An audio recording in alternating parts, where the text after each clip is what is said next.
جاء إليكم سادتي فنفوز فوزا عظيما.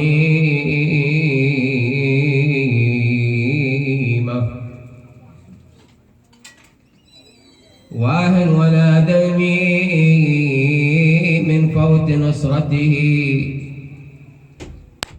وغير مجد على ما فات وأندمي.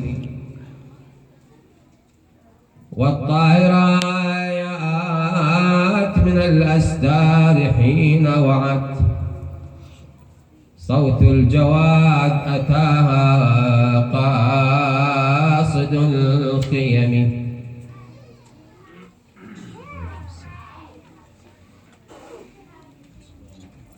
توجهت نحوه تلقى سيدها توجهت نحوه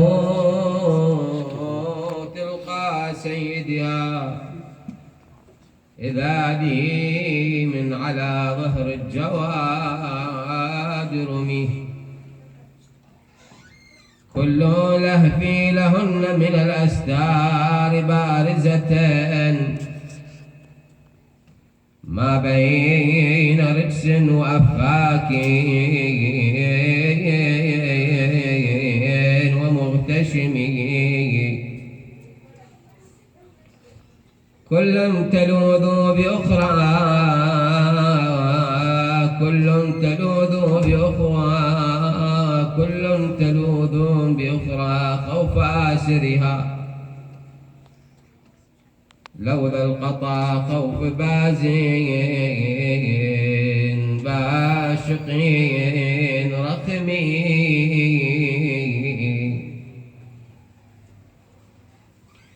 حتى إذا صرنا في أسر العداة وقد ركبنا فوق ظهور الأنيق الرسمي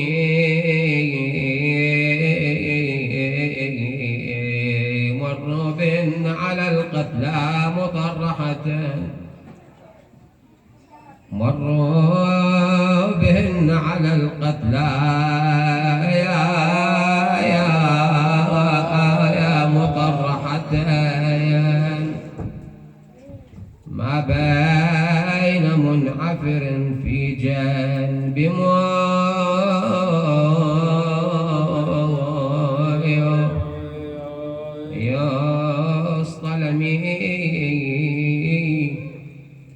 فحين إذ عاين الجسم الحسين على البغوى عفيرا بدم النحر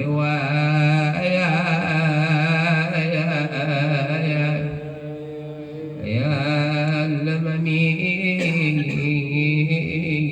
عار اللباس قطيع الرأس منخمد الأنفاس في جندل كالجمر مضطرم.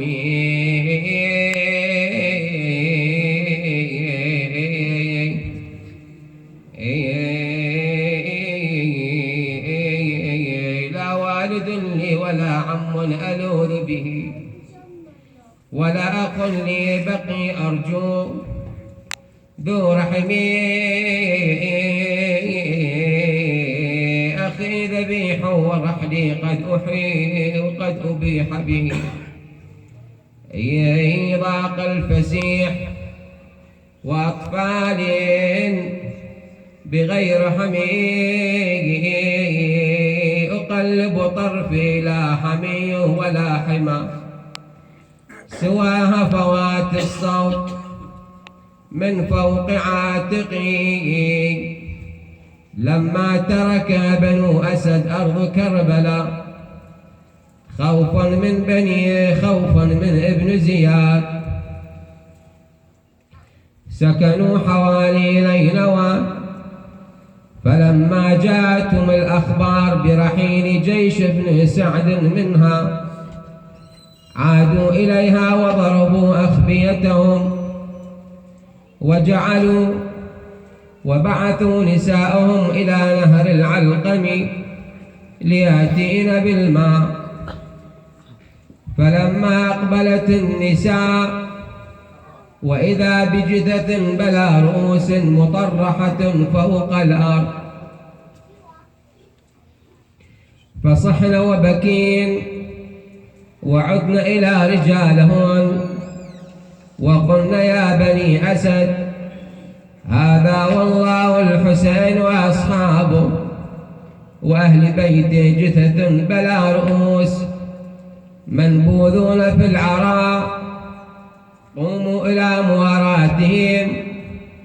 فأقبل بنو أسد وأحاطوا بتلك الجثث وتحيروا في دفنهم لأنهم جثث بلا رؤوس. فبينما هم في هذه الحيرة إذ أقبل الإمام زين العابدين، وكانوا قد وضعوا عينا على رابية على قارعة الطريق الكوفة خوفا من جند بن زياد، وإذا بالربيع يشير لهم، فانحازوا عن الجثث واطلع عليهم أعرابي قد ضيق لثامه راكب على ظهر ناقته، دنا منهم سلم عليهم فردوا عليه السلام. قال يا بني أسد ما وقوفكم في هذا المكان؟ قالوا جئنا نتفرج على هذه الجثث. فقالوا بالله عليكم أخبروني بمن طوت عليه ضمائركم. قالوا يا أخ العرب لا نكتمك سرا، إنا جئنا لمواراة هذه الجثث، ولكننا لا نعرف لمن هذه الجثة أو تلك، لأنهم جثث بلا رؤوس. قال بنو أسد فرأينا ذلك الأعرابي نزل من على ظهر ناقته وقد ابتل لثامه من دموع عينه، وصار يأمرنا بحفر القبور. أمرهم أولا بحفرة كبيرة نقل إليها أكثر من 70 جثة، وحفرة أخرى كبيرة نقل إليها 20 جثة، وهكذا لم يزل يأمرهم بحفر الحفر وينقل الجثث إليها، إلى أن وصل إلى جثة الحسين عليه السلام. يقول بنو أسد فأراد أن ينقلها وحده. قلنا له يا أخ العرب أتريد أن تحملها وحدك؟ دعنا نساعدك على حملها. قال لا يا بني أسد إليكم عني، إن من معي من يعينني على حملها، يعني الملائكة، يعني إن من معه رسول الله معه وأمير المؤمنين والملائكة ومعه الحسن عليه السلام. ثم دعا بحصيرة فجمع جسد الحسين عليه السلام عليها، ثم حمل أباه على صدره وأنزله إلى قبره، ثم وضع فمه على منحر أبيه قبله وقال أبا أما الدنيا فبعدك مظلمة، وأما الآخرة فبنور وجهك مشرقة، أما حزني فسرمد وأما ليلي فمسهد، حتى يختار الله لي دارك التي أنت فيها مقيم. يا ابويا نروح كل احنا فدايا،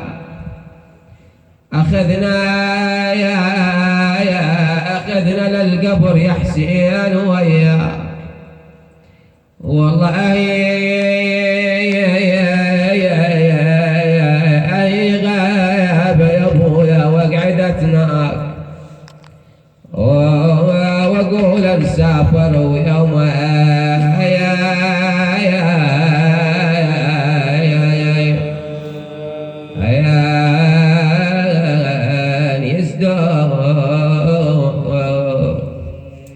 يا مفقود هم بك الزمان يعود هم يلفي الفرح وانزعيه دوم السود هم طيبة يا الليالي وترد لي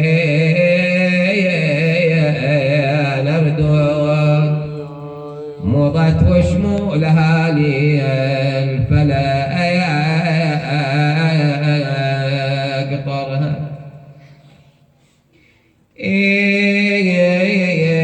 فخرج أعرابي من القبر وطلب عبد الله الرضيع فوضعه على صدر أبيه حجزان وفات قال قالوا لا بطل ظل على المسنات نادوها الهلن دموع على الوجنات نادوها الهلن دموع على الوجنات يا من سوق الحرايب مرخص السومة يا عمي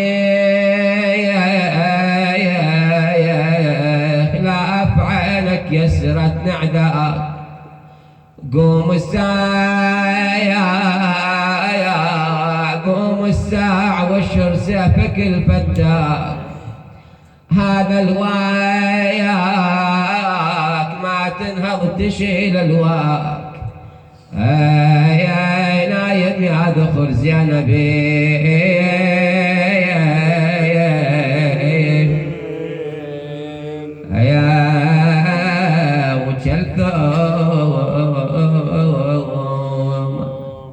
لما فرغ الإمام السجاد من مواراة الجثث الطاهرة أقبل وركب ناقته تعلقوا به وقالوا أخا العرب من أنت ولمن هذه القبور قال عليه السلام أما الحفرة الأولى فأصحاب الحسين وأما الحفرة الثانية فهم أهل بيته وأما الذي حملته وحدي فهو أبي الحسين وأما الذي عند رجله فهو والده علي الأكبر وأما صاحب القبر المنفرد فهو حبيب بن مظاهر الأسدي وأما الذي عند المسنات فهو أبو الفضل العباس فإذا جاءكم زائر بهذه فارشدوه إلى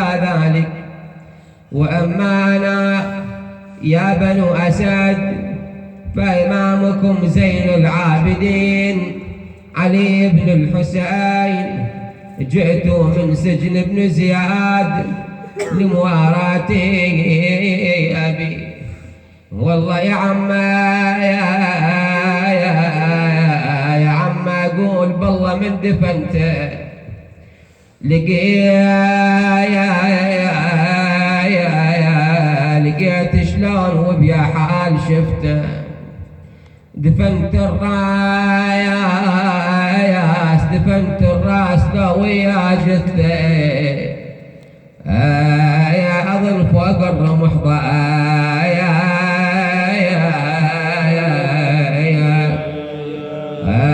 راس حسين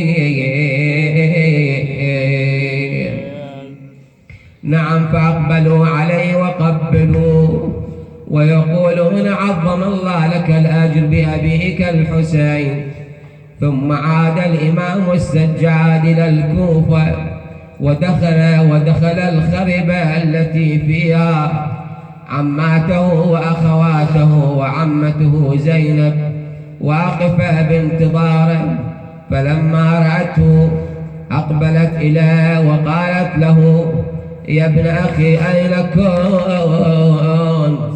قال: عم الآن رجعت من دفن والدي الحسين. فبكت وقالت: يا ابن أخي إلى الآن لم يدفن أبوك الحسين؟ قال: نعم عمه. فصاحت: وأخايا وحسينا، رحم الله من نادى وسيدا. يا عم شلون يوم حفرت قبره والله نزلت يا جسد مقطوع نحره، يا عم شلون جرح بالقلب كان والله يا طيب من دفنته يا على خزايا، دفنت صحيح يوم كسر الزاد. يقول لي هل دفنت يا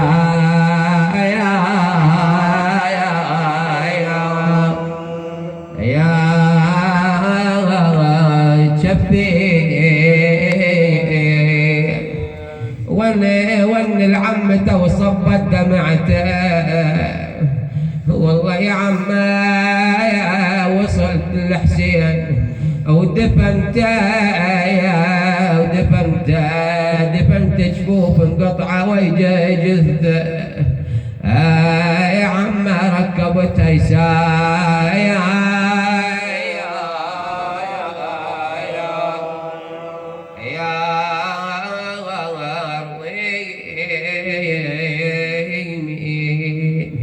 والله قامت باجي يا ام كلثوم يمه عمي ساعد قلب ابو اليمه.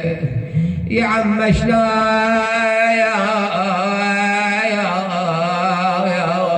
يا عم شلون قلبه شلون دمه،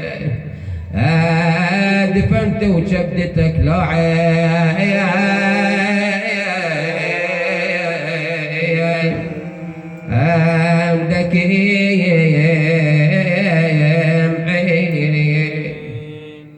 يا خويا لا تقول، يا خويا لا تقول ما عندك مروه، ولا تقول ضيعتي الأخوة. أنا ما خونته يا حسين قوة، عفتني يا خويا بقايا عشان والله ما تدري الشمر بيا سوى، والله صاط علمتوني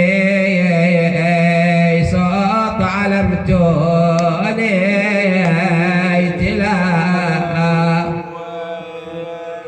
وخويا خويا العذر لله ولي، يا خويا العذر لله، بوليت عداك لو ان بيدي يا خويا بقيت وياك، يا رد مقطوع صبعك لعين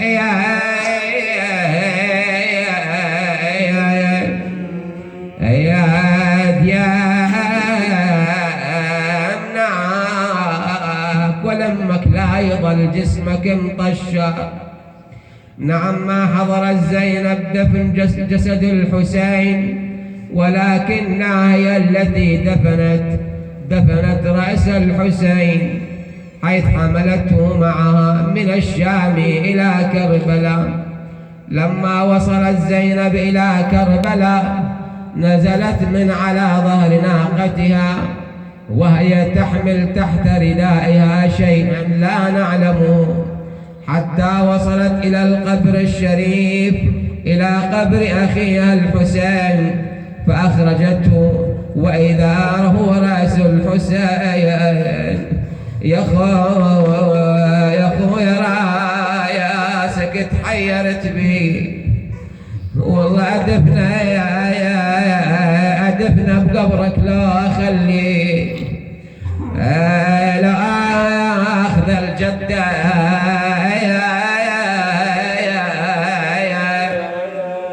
ياك وراوي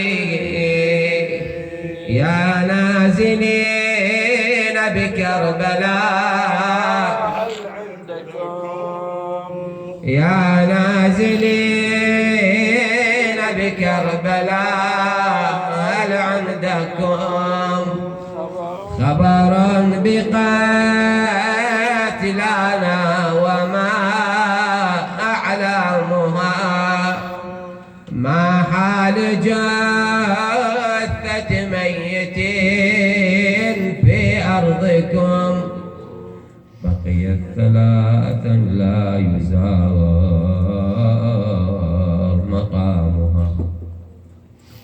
بسم الله الرحمن الرحيم. ما أظلم من يدفن جثته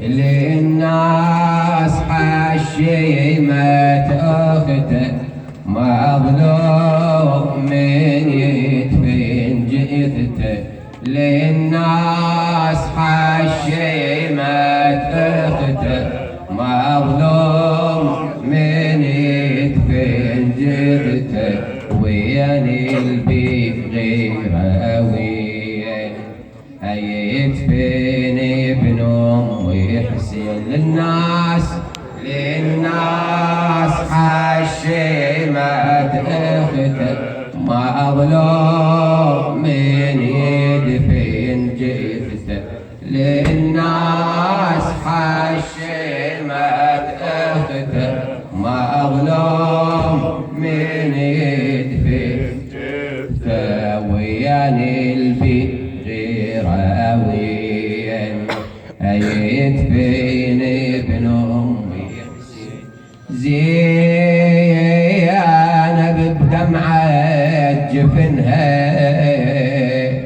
مشت للكوفة أسيرة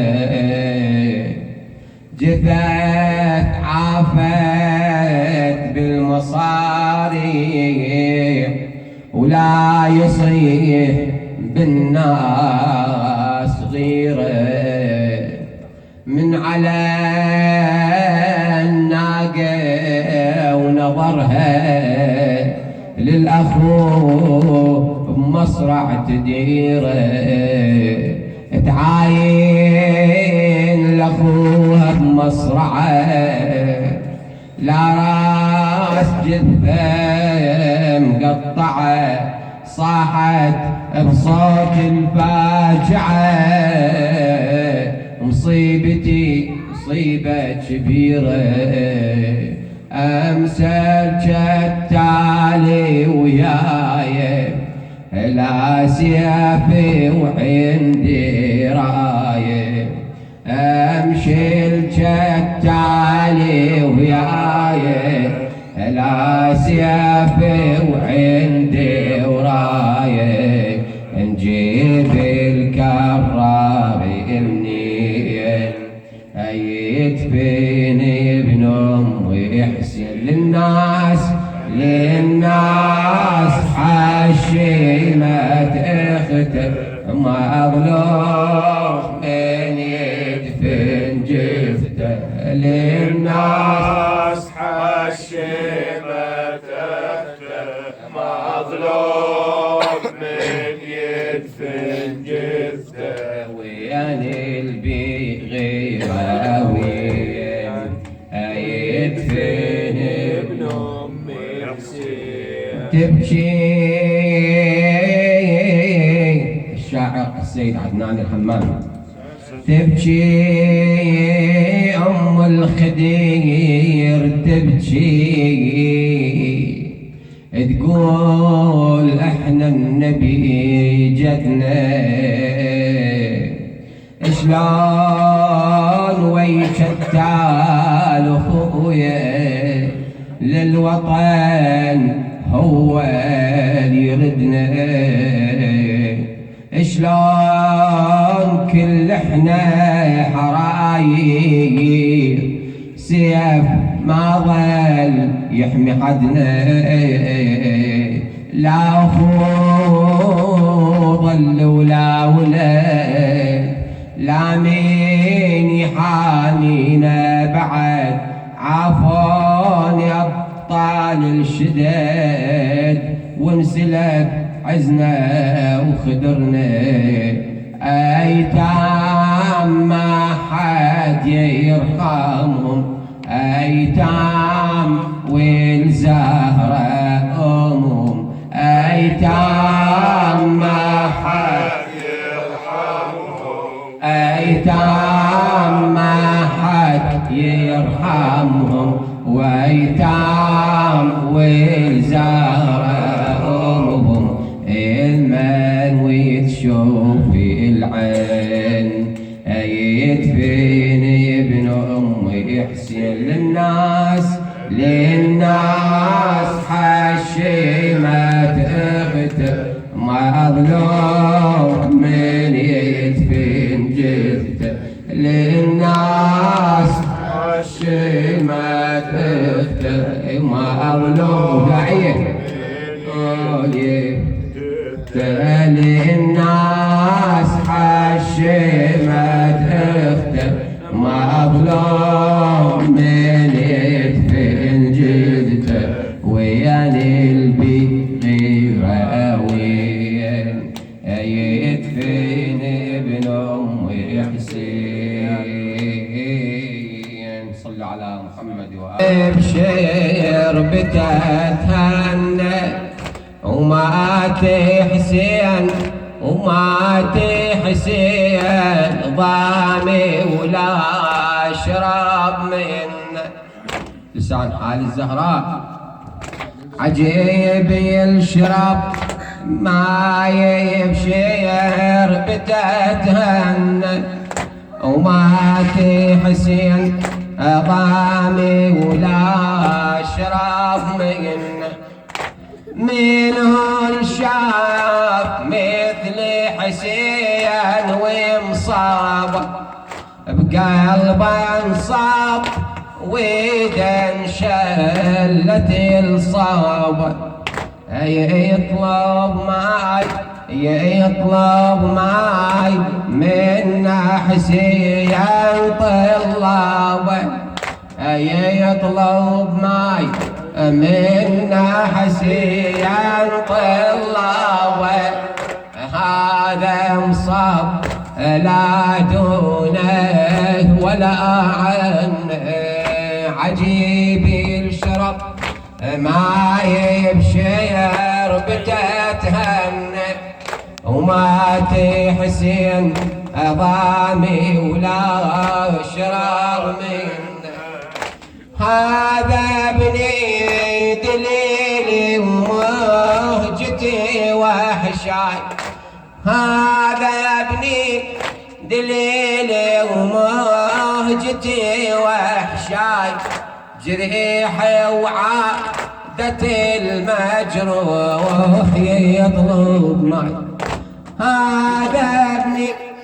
هذا ابني دليلي ومهجتي وحشاي جريحي وعادة المجروح يطلب معي وعطشان هذه ناشفة عينها وعطشان هذه ناشفة عينها يموت بحسرته والماي هذا عجيب الشرب ما يبشر بتتهنى وماتي حسين ضامي ولا شرب من ليش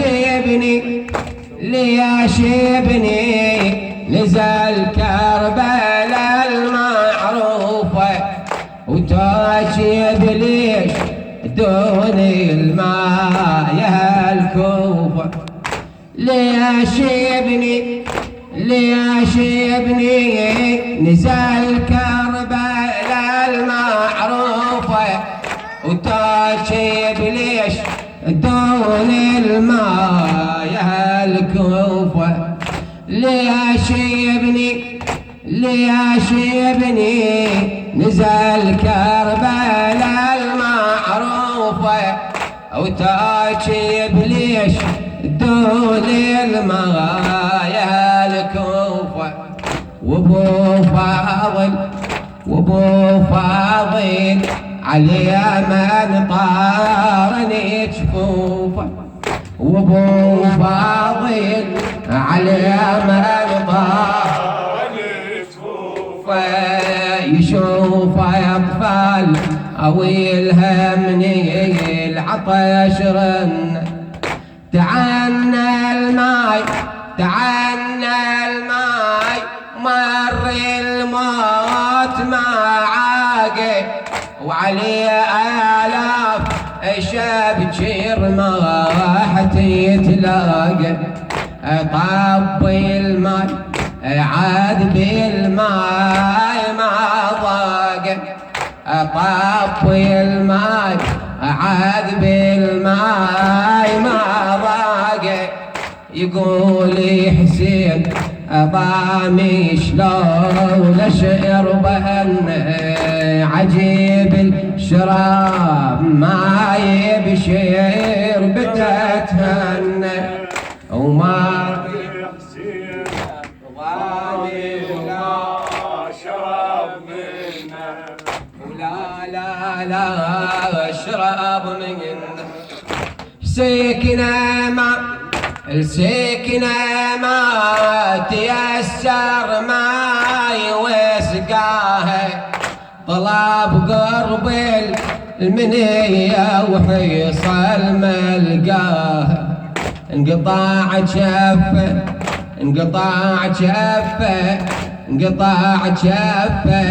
وعين السهم طفاه. انقطاع جفه وعين السهم طفاه. وعمود الصاب راس الهوى حزن. وعجيب الشراب ما يشير بتتهنى.